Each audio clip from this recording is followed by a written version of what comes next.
Handcrafted celebration cakes, made with the freshest of free-range ingredients, baked with care and attention, beautifully designed and sculpted by our master cake decorator. Whatever you're celebrating, whatever you want to say it with Cake by Tiffany Cakes. Made with love, for you to share and enjoy with the ones you love.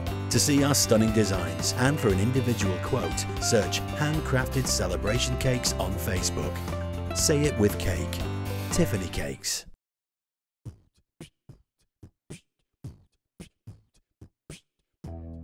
Hey, how are you? Now, as you may know, I've been sharing stories, observations and learnings from my career on LinkedIn, and I've been really humbled by the feedback I've had and how they have helped so many people.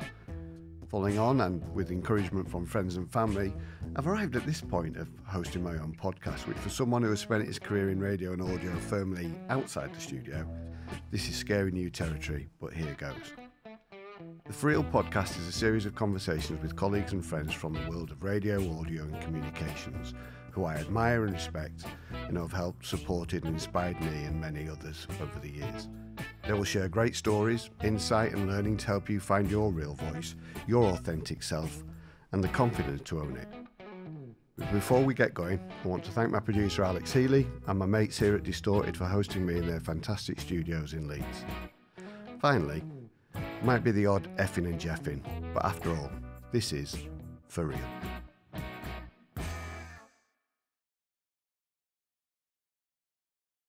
Hey you, great to have your company, and I know I keep saying thank you, but I'm genuinely grateful and blown away that you take the time to listen. Thank you. Today's chat is with someone that to me is a proper legend and one of my favourite people in the world, Clint Boon. My personal favourite musical period was and is the mid-80s and 90s, specifically the Manchester music scene of that time. I was lucky enough to have spent many a fantastic weekend with my best mate Raz at his parents' place in Ashton-under-Lyne, shopping at Affleck's Palace in Manchester, lunchtime drinking at Dry Bar and Corbier's before nights out at Fact 51, the Hacienda. Raz was my Manchester cultural attaché. I love New Order and Stone Roses, but Raz introduced me to other bands like Brilliant Corners, actually from Bristol, A Certain Ratio, Jazz Defectors, and the Inspiral Carpets. He would send me cassettes of these bands and I immersed myself in the whole culture. It was a bloody fantastic time and I'll always be grateful to my mate Raz for opening that world up to me. Fast forward a decade or so and I'm working for Global Radio as I cross in the Manchester office one day and in walks Clint, the organist and vocalist from Inspiral Carpets, to prepare for his XFM radio show. I was in awe and transported right back to those halcyon days in Ashton-under-Lyne. I didn't speak to Clint. I couldn't. I mean, what do you say? He said, "Hi, brother," and I kind of just muttered some incoherent babble and nodded. As you can imagine, my inside voice had a field day calling me all the useless names possible. Anyway, a few years later, I suggested to my mates here at Distorted in Leeds that Clint would be great to have a podcast series. They got in touch with him and the award-winning Story Time with Boon was born.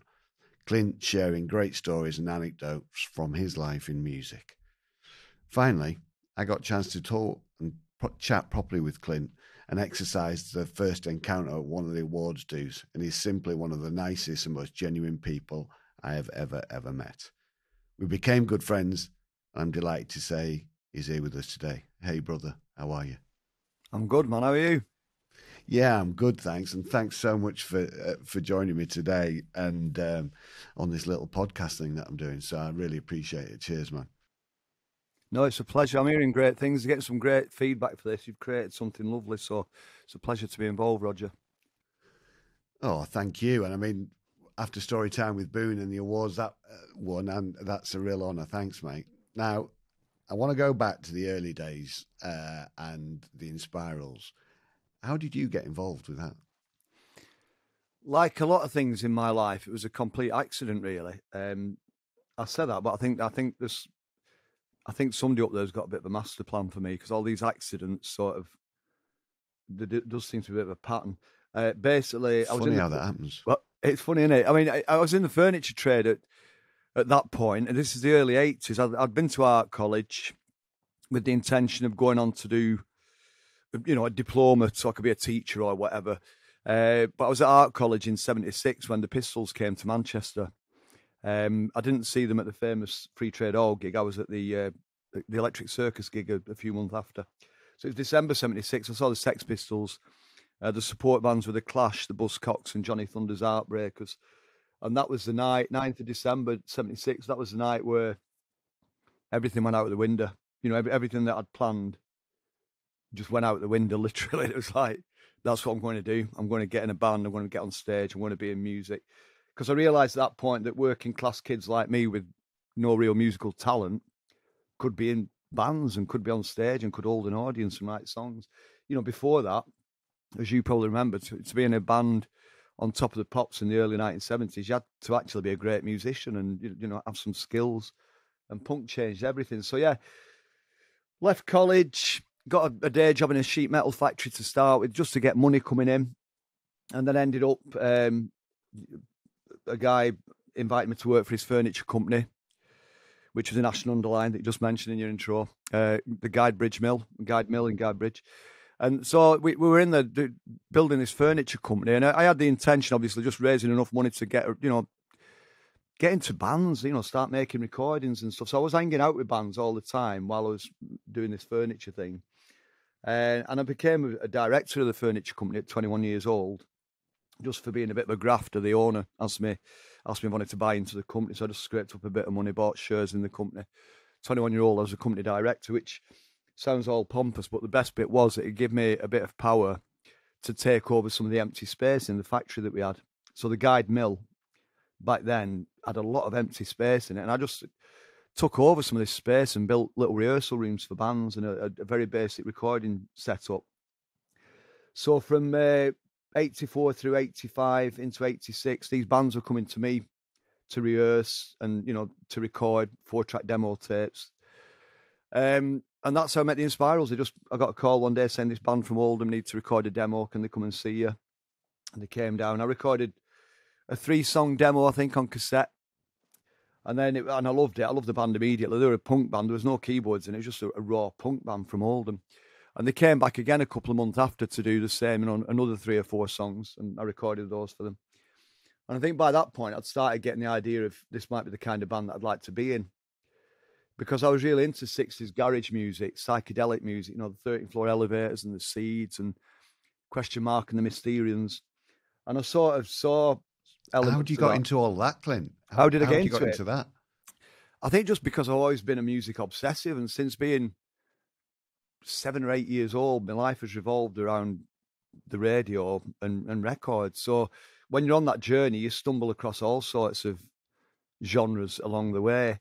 And those genres to me, I've had periods of being obsessed by. I remember getting into dub reggae and probably the very early 80s, just being obsessed with, you know, dub for a couple of years. And I got into the Doors and I listened to nothing else but the Doors for probably 18 months of my life. So, yeah, I think if you're a true music lover, you're on this journey and you're opening doors all the time and investigating different kinds of music. And, yeah, the psychedelic music or the garage music from America in the 60s was very appealing to me because, it's like, you know, it's like, I suppose it's simplistic, you know, like songs like Louie Louie by the Kingsmen and Wooly Bully, Sam the Sham and the Pharaohs. These were the kind of records that were really appealing to me. I think I probably recognise the simplicity in them, that this is the kind of music I can play or I could play if I put my mind to it. And in the Inspirals, I sort of detected elements of that. And at the same time, I'd collected, you know, since I'd left college and decided I wanted to be into music, I'd started collecting instruments, keyboards, recording equipment. So I had a nice collection of keyboards, and I had one particular machine, the Farfisa Compact Duo, that was built in Italy in 1966. And I'd acquired one over the years. And I just thought, God, that's the instrument. If we put that in the Inspirals, it's going to sound like these classic 60s garage bands. And I just suggested to Graham, the guitarist, who was pretty much the leader of the band. He'd created the band, you know, a few years before this. And I just said, how about, like, let's try jamming. I'll bring this keyboard in, let's jam. Because we've become friends by now, so it wasn't like we were total strangers. You know, we were getting on great. And I just said, how do you fancy this? I'll bring the organ in tonight and we'll jam and see how it sounds. And sure enough, it just, as soon as that organ, you know, met up with that sound that they already had, it was like, wow, this is pretty magical, you know. And we just got on with it. That was it. I was in. We didn't even have the discussion about, can I be in the band? It was just, I was in the band from that moment on. You know what I mean? So it was amazing. It was I say a series of accidents. You know, I happened to have that organ. I happened to get the call from somebody in Oldham that wanted a demo recording. But I think because, like a lot of the other life-changing moments in my life, it's because I'm out there. I put myself out there. You know, I'm not a networker as such, but I'm just in the right place at the right time because I'm out there. You know, I don't sit at home smoking spliffs all day. I never have done. You know, it's like I get out of the house and do it. You know what I mean? And I think that's what happened with the Inspirals. I was in the right place. I had all the you know, I had the right tools to join that band. And at that point, I mean, I was 25, 26 when I joined the Inspirals, so I was a late starter. But I think by that point, I had enough common sense. You know, I'd been in day jobs. I'd been in the real world. So that made me really value what happened over the next few years with the Inspirals. I was always very grounded, pretty much, apart from when I had a serious drink or whatever. But, you know what I mean? I really appreciated what the Inspirals were achieving from early on until we peaked in, 1990, 91 when we were doing Top of the Pops and traveling the world. It was like I was still quite grounded, I think. I remembered working in the sheet metal factory and how much I hated it and how dangerous it was and how noisy it was and how dirty it was. And I just didn't want to go back to that, So I think I always treasured, those moments with the Inspiral. I still do, as and when we work together. I still love it. But I treasure everything else. I treasure the fact that people are still booking me to DJ at events and in nightclubs, and I'm still getting booked. I'm never out of work on the radio. It's like I've never knocked on doors for radio work, but I've been in constant radio work now for like over 20 years, I think. So it's I think part of the message there. I think part of what I'm saying there is that there probably is a master plan in terms of deep in my mind. I know that the best way to get on is to just be out there working and be nice to people and appreciate the fact that we're alive and appreciate the fact that I'm doing jobs that I love doing, So that time you're with the band, everything's going fantastic, but you're still grounded, as you said, because you can relate back to those years grafting in the steel factory, etc., before you came into it. So did that help you when it gets to kind of 95, the band splits, and therefore you're looking at what's going to happen next?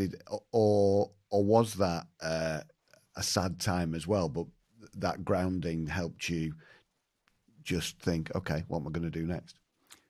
Yeah, it definitely helped that I was still fairly grounded. I think it's hard for me to say, but yeah, I think I was still. My feet were on the ground, but I was brought down very firmly back down to earth when the band split, which was spring of '95, and it was an amicable split. We didn't have a record deal. I think Manchester was, starting to lose its appeal. Grunge was on the ascent. Britpop hadn't been coined Britpop at that point. I don't think it'd been named as such. Oasis were rising up through the ranks, obviously. So I think for us, it was like, it just felt like the right time to knock it on the head. Maybe forever, maybe just for a few years. It ended up being 8 or 9 years until we got back together. But yeah, so at that point, I was like, I didn't have a lot of money. I had 2 very young babies. And yeah, it was in some ways it was hard because I actually went signing on. I signed on for a year and a half or something and getting income support, helped me to pay my mortgage and all that. It's like incredible that a year previously I've been doing Glastonbury and Top of the Pops, and at this point I was having to go out and literally get support from the government in order to survive. How was that emotionally to cope with that?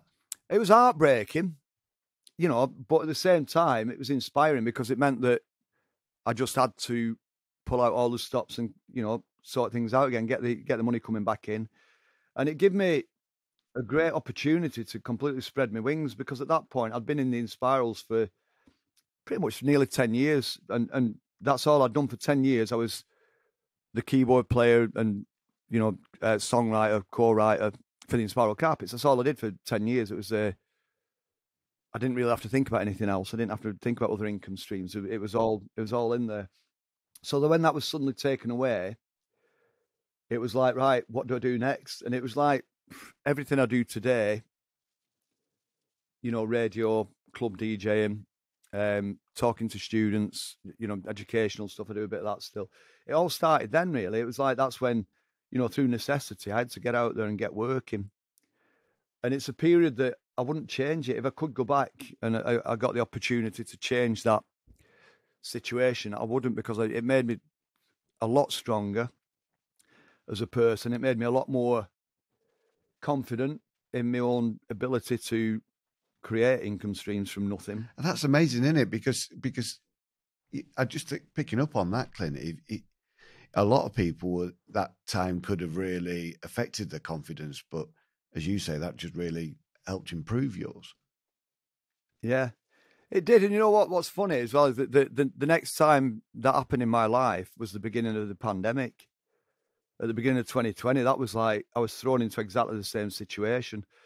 And it meant that going into the pandemic, it was terrifying. Again, the financial implications to me as a DJ, 80% of my income was coming from DJing to people in clubs and events and festivals, and it was all gone. It went overnight like that, 6-figure sum of income gone.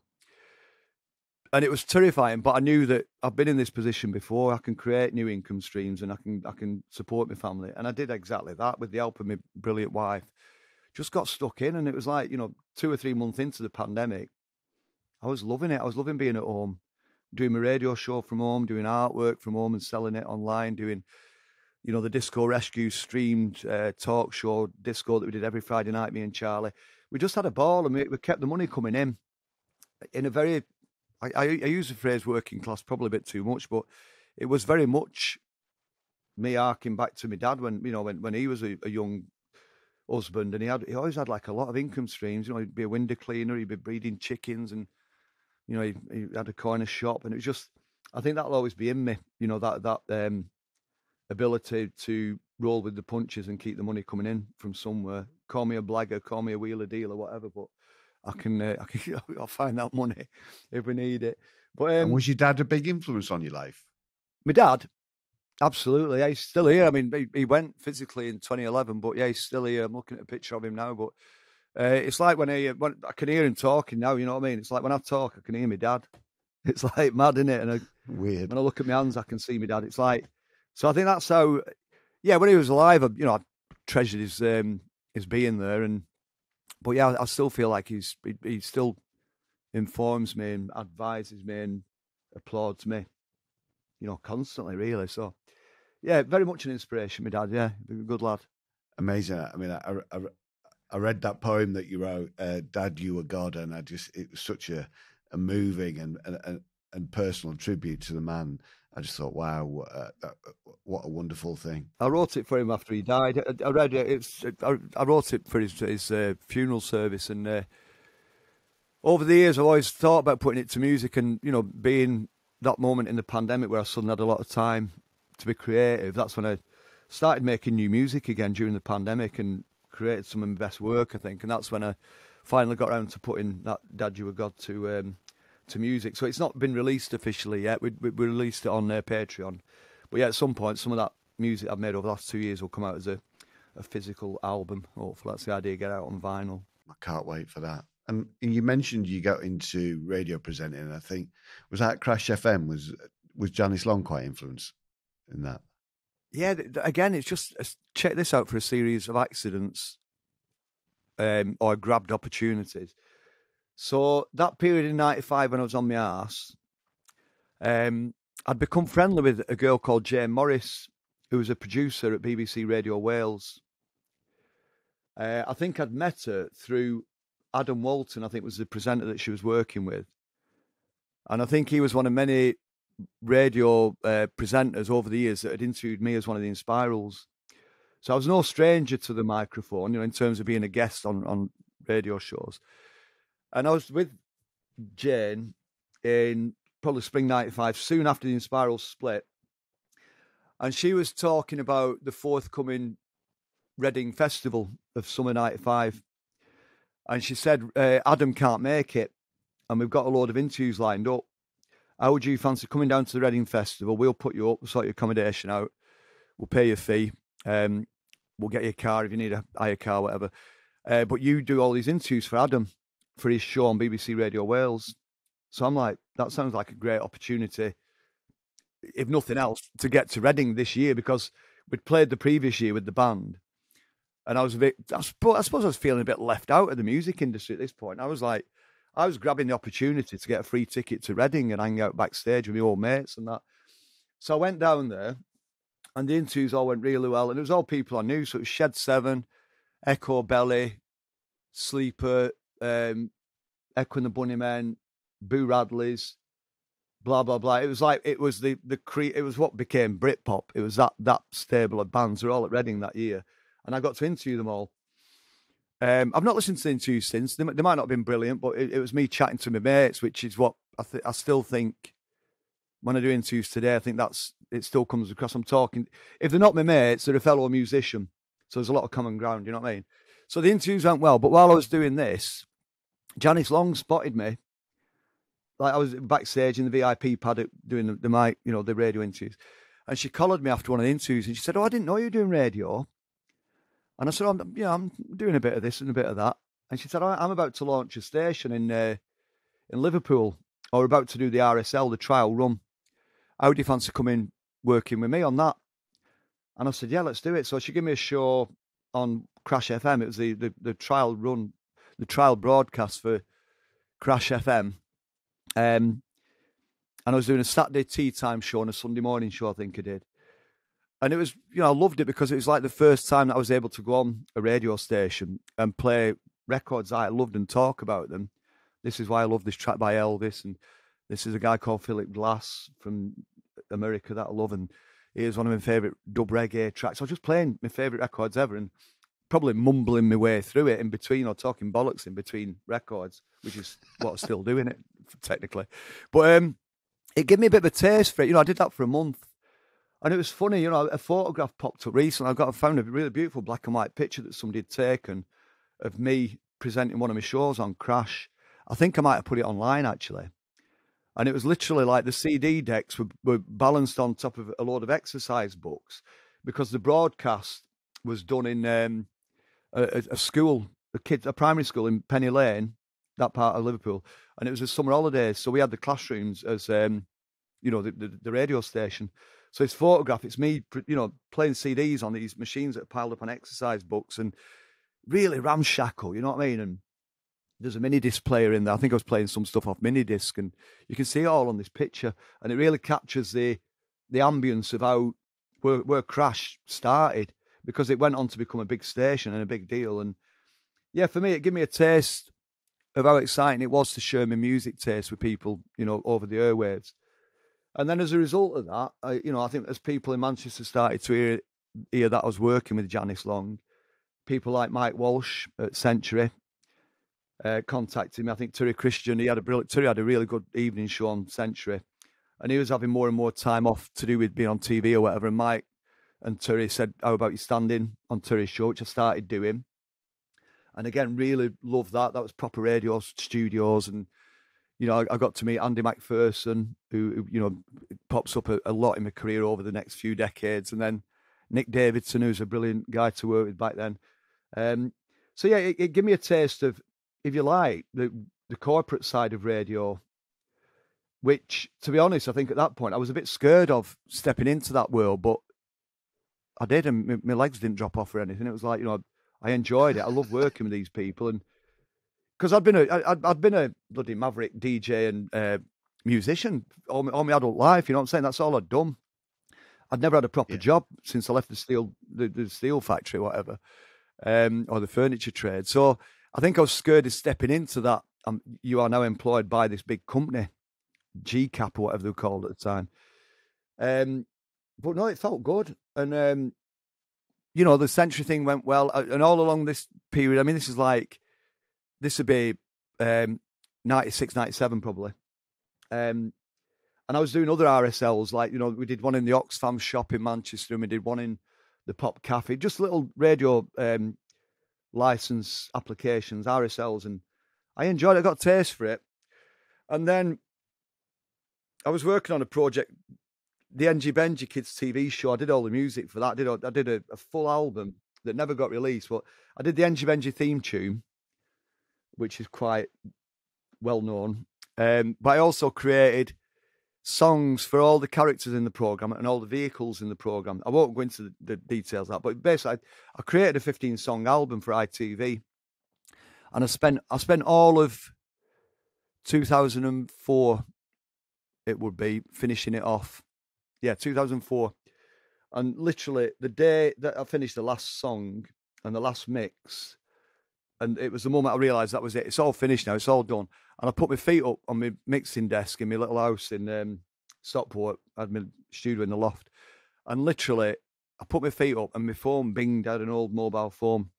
And it binged, and it was a text message from a guy called Cav, musician friend of mine in London. And the text said, XFM want to talk to you about some radio business. I phoned them up. They said, we're going to try and get them a license to broadcast in Manchester. And we'd like you to be part of the bid. Meaning, turn up at events where we're doing awareness, for our brand. We'll be up against Virgin. We'll be up against Anthony Wilson. Anthony he was in business with some Americans that were trying to win the license. So there's about eight or nine different companies going for this Manchester license. So I got right into bed with XFM, and throughout 2005, we were part of that battle to try and win the license. And at the same time, I got a call from a little station in Oldham called Revolution, 96.2, The Revolution. And Jackie, who was the manager of that station, said, "We know that you sort of you're in with XFM, and if they win the license, you'll have a job there. But how do you fancy working with us in the meantime to, get a bit of awareness for our brand and get yourself some skills, whatever experience, and a bit of money, obviously." So I spoke to the XFM people, said, "Are you okay if I do this Revolution thing while I'm still working on the bid to win you the license?" And they were like, "Yeah, do it." So through 2004, I was doing the Revolution thing. I started off doing a specialist show on a Friday night. Within 2 weeks, I was doing the morning show. Within a month, I was the head of music. Wow. I don't know how that happened, but I was pretty much, it was like somebody had given me a radio station and said, "Just it's yours," you know what I mean? And I didn't know at the time. I didn't know that you couldn't change a radio station's music policy overnight, but I did. And Ofcom didn't realise. I don't think they ever realised that we'd done that. But because it was playing 80s power pop and big ballads and that before I joined. And then suddenly, when I was head of music, we were playing a lot of really cool music through the day that wasn't 80s, power ballads. It was like just cool stuff, obscure Buzzcocks tracks and cool Fatboy Slim remixes and all sorts of cool stuff. So I was doing that through 2004, which is a bit of a dream job.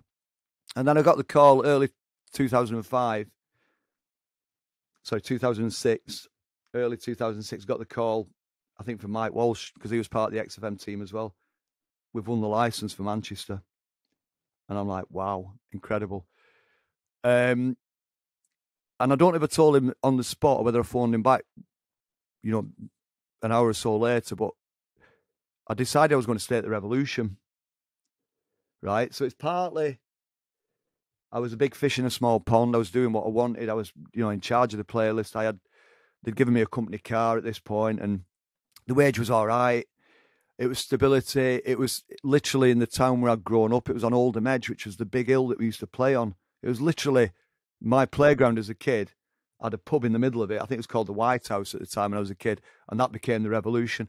And it was like, I don't feel like I can leave this job and this location, this postcode, to go and work for a massive brand. It was a massive brand. And again, I think it might be that fear of the corporate world again, not knowing what to expect and not knowing how am I going to feel when I walk into an office where there's 20 or 30 desks, 20 or 30 people doing 20 or 30 different tasks.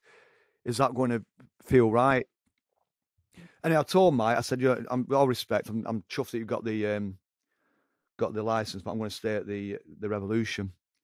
Anyway, I think literally the same night, I got a call from Mike Sweeney, who's another very old friend of mine. I've known him for a long time and a mentor, and constantly mentors me through my career as a musician, as a radio presenter. And he phoned me up, and he pretty much said, "What the fuck are you doing? What are you doing?" And I'm like, "What do you mean?" He said, "What is this right? What I'm hearing?" Because Mike was going to XFM, he was going to do a rock show, and he was like, "Are you seriously talking about staying at the Revolution and not coming to XFM, Manchester. I'm like, yeah, I'm coming. He's like, sort your fucking neck out. He says, you'll regret it forever. If you don't do it, if you don't go to XFM, you'll regret that decision forever. And I did a phone Mike back, and Mike Walsh, and I said, right, sorry about that. I'm coming. I'm on board. So I joined March 2006, I think we launched. And as I said before, I mean, that's like, I've been doing radio 4, 5, 6 days a week ever since for various brands. But the XFM period, that was an incredible, for somebody like me who'd grown up loving radio, never really wanted to be a radio presenter, but suddenly I'm given the weekday evening show, doing all the specialist music, the new music, and everybody in Manchester knew that I loved new music anyway. I was always very supportive, so suddenly I had the perfect platform to help the next generation of new bands onto the airwaves or onto the stage. It was an amazing job. And yeah, I think I was with XFM for 11 years, and I shuffled around the schedule a little bit. I ended up doing drive time, which again, I loved it. I was working with Sam Davis, producer Sam, who's now at Six Music. I think that was some of the greatest radio that I've ever created. Those weekday shows that I did with Sam, they were just insane. It was like, I mean, I can only compare it to, when I think back to what Mark and Lard did, a decade earlier, it was like, I think me and Sam were coming up with stuff like that. It was just absolutely bonkers and quite disrespectful of I don't know about it. It's stuff you can't get away with now, really. You know what I mean? For Real with Roger Cutsworth. Your space to create, your place to focus, your room to come together. The Hive, where ideas come to life and businesses flourish. Hot desks, offices and meeting rooms for whatever your day requires and whatever your business needs. Ideally placed just off the M62, minutes from Wakefield and Leeds. Your flexible working space. To book your space and to find out more, see thehivewakefield.co.uk. The Hive, where business comes together. For Real with Roger Cutsworth. When you were on the radio, when you were doing that, you'd mentioned earlier that throughout your childhood and your youth, and that radio had been important for you to discover new music and all of those things. So when you then get to be on the radio, who were your influences? Did you have any, or were you just naturally just doing what you do? Yeah, I mean, I had my big one back then was John Peel. He was always a massive influence. As a musician, he helped me to get a record deal by playing our records on his show before I even knew him. You know what I mean? He helped the Inspirals get a big deal or become a big deal. And as a presenter, I always loved his style. It's like this guy talks about his wife and kids on the radio, where a lot of other presenters seem to not mention that they had a family. It was like John showed us a different way of broadcasting, and he talked to you like he was talking to you, which I found was great. And it wasn't, it wasn't upbeat, and it wasn't smashing nice. It was like there was a great ambience to his style. It was quite downbeat, very dry, but I loved it. So Peel was a big inspiration. Anthony Wilson was as a broadcaster, whether on TV or radio, he was always a big inspiration. And then contemporaries, people like, I've always liked Lamack and McCorney, Mark Radcliffe, Mark Riley, people like that. They always sounded like they were just normal people. And if you did meet them, they were the same off the radio as they were on the radio. Terry Christian was and is a great broadcaster and one of my favourites. When he's on there, I love his style. I think my favourite ones today, Johnny Vaughan, absolutely, I love him. Can't get enough of him. Lisa Tarbuck, I think Lisa's brilliant. I love Ryland, love Graham Norton. It's people that you feel like that's how they are if you bump into them in the supermarket or if you sat having a drink with them in the pub. Because there's still guys out there on the radio that they still sound like they're from a different world to me. Do you know what I mean? It's like if I sat down in a pub and you were talking like that, I'd be off, mate. You know what I mean? But no, generally, I think the people that I've always liked, the presenters that I've always been attracted to, the ones that sound, warm and engaging and sound like, like listening to John Peel was like listening to my dad, even though they're from completely different parts of the world. It was like, it made me feel warm listening to him talk about music and stuff and life. So, yeah, I think Peel was my biggest inspiration. Yeah, I think on you are, and I think you can tell when you talk about your influences and stuff. And I mentioned it in the introduction, is that you're a very genuine person on the radio, on your podcast, etc. You come across. You mentioned the word warm and genuine there, and you are. And so people engage with that. You mentioned about John talking about his family and his world outside the studio, which was really important to you. And you kind of are the very essence of that when you're talking about it. And then, you know, XFM's going great, and then 2012, man, you have a personal tragedy when your daughter Luna was born prematurely and died just after 30 days. Yeah. Now, and I can't imagine the pain and the anguish, brother, of that. I mean, a couple of questions really was, how did you cope? And then also on air, when you're talking about your family and you share so much about who you are and what you do as a genuine person, did that affect you once you then get back to work? There's a few sides to it. I mean, one is, Luna was 3 months premature. She lived for 34 days. She had a condition that was incurable. It was to do with the lymphatic system.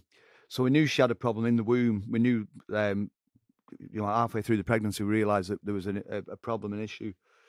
And I won't go into too much detail, but yeah, losing Luna after 34 days was, profound. It's like, I mean, I'd lost my dad 12 months earlier, but my dad was, he was in his 70s. He'd had a very physical life. He was a grafter, and his body was battered. And, his last 2 years with us, he was in and out of ill health. And you feel like that natural process, he died, and, we had a send off and we talk about him. So there's sort of a logical way that things happen, if nature has its normal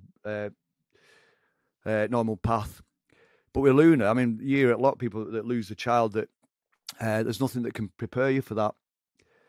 And to us, I mean, me and Charlie, Luna was our 4th child. She was my 6th. Our 3 kids that we'd already had, we had quite idyllic, experiences and lovely birthing experiences. I mean, generally, we were always thinking ourselves blessed that we were able to, to have babies at home in our bedroom in water with an independent midwife, and to do all, to successfully go through the breastfeeding process and all this. We'd always had great birth and child rearing stories.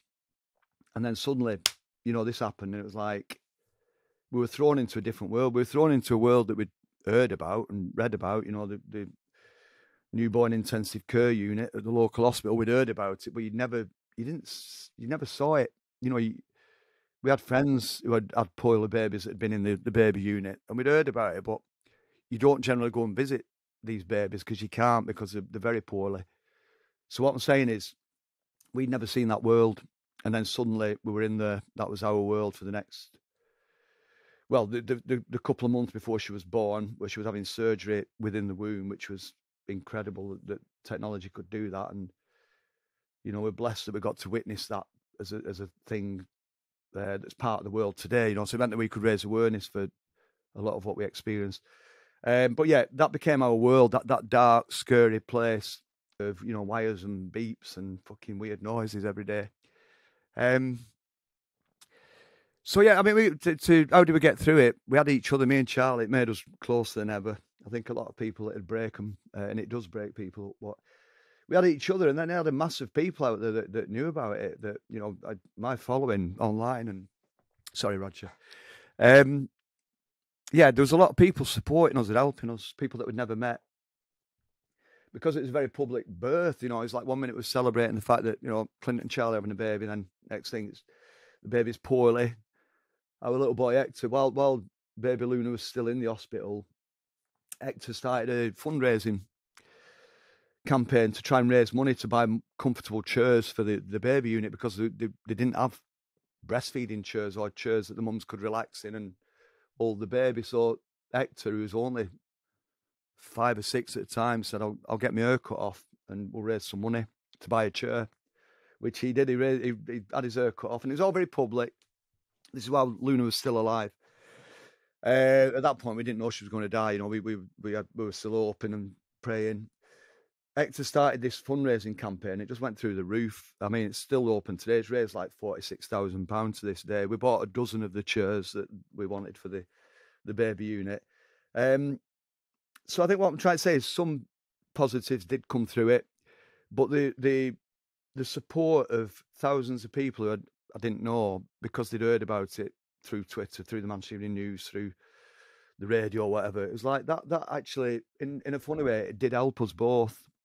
It felt like the world was sort of behind us, you know what I mean? And people like, you know, people like Lily Allen, she sent a massive chunk of money up for the fundraising, and we didn't know Lily, you know what I mean? I'd met her briefly once many years ago, but she'd been through a similar experience. She lost a child. So it was like little things like that did sort of make it a bit easier in here. It was a bit like, every time, it was a lot of arms that we felt around our shoulders hugging us, you know what I mean? So we got through it, and I mean, it was a very dark time for the family, and like Charlie particularly.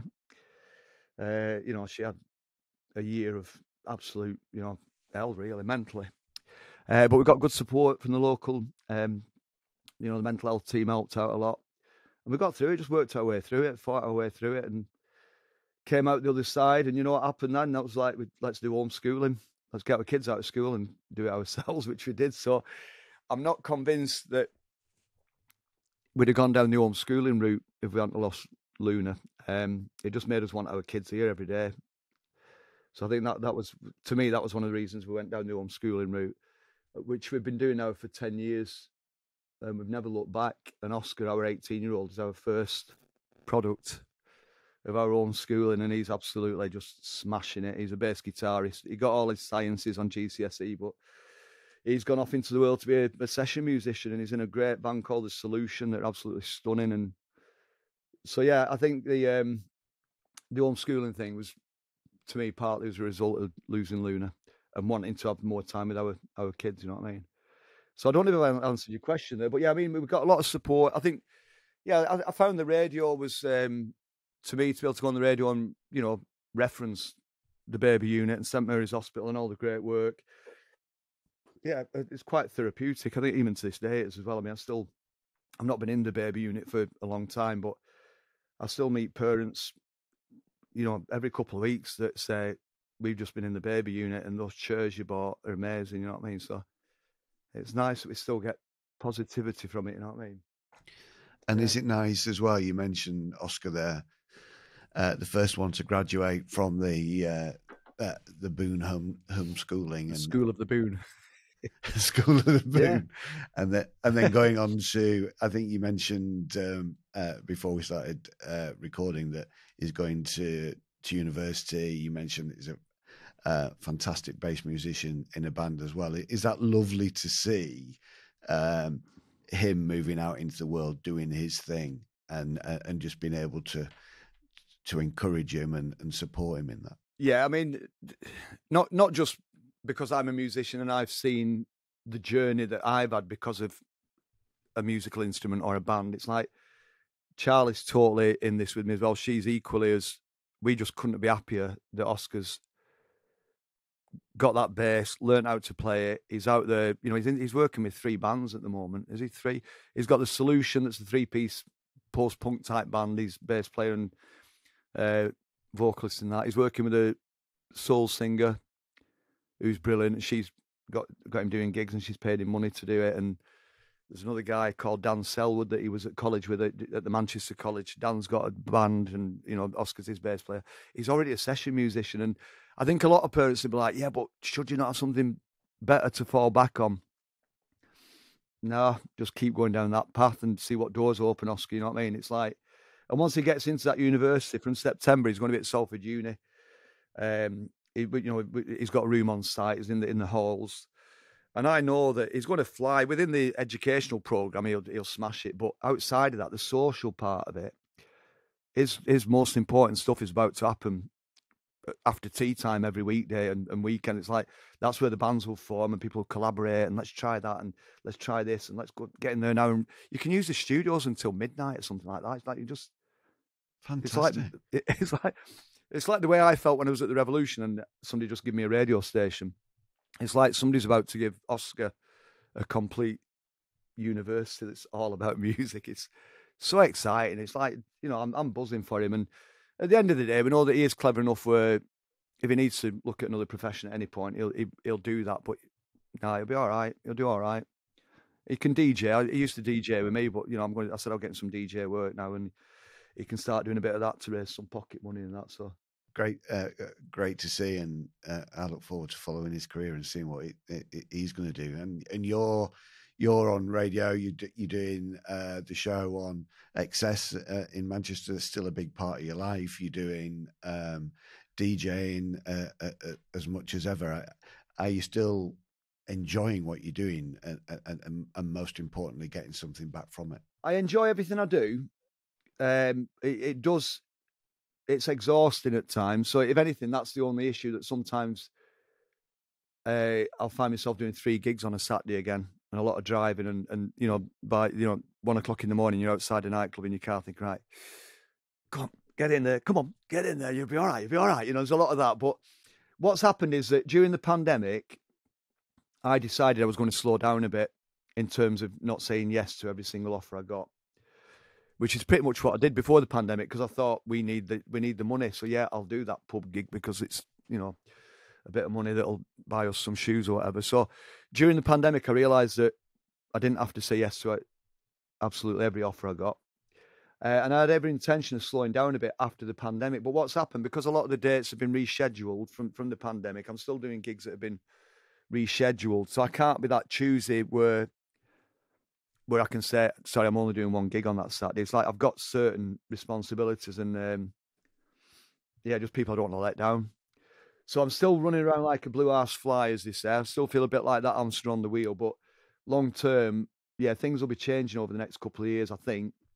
I've got a couple of things on the back burner that I've probably discussed with you over a pint in the past. But there's a couple of things happening that when they get the green light, I might have to just take a bit of time out of radio or out of the nightclubs to focus on these other things. So I love radio, and I'm sure that whatever happens with Excess, I mean, it's starting to blossom again after the pandemic and the cutbacks. It is starting to open up. There's some great little things, just little signs that, you know, this is a station that's now progressing again. But you never know in radio who's going to knock on your door and say, do you fancy coming and having a look at doing this? Which, like I said, I've never really knocked on a radio station's door. They've always come to me. So I might end up in radio for the next 10 years, but, you know, within a year or two, I might be out of it to just do something else. Because I've got some pretty creative stuff on the back burner that I'm excited about. Actually, I did knock on one radio door once, which is Six Music.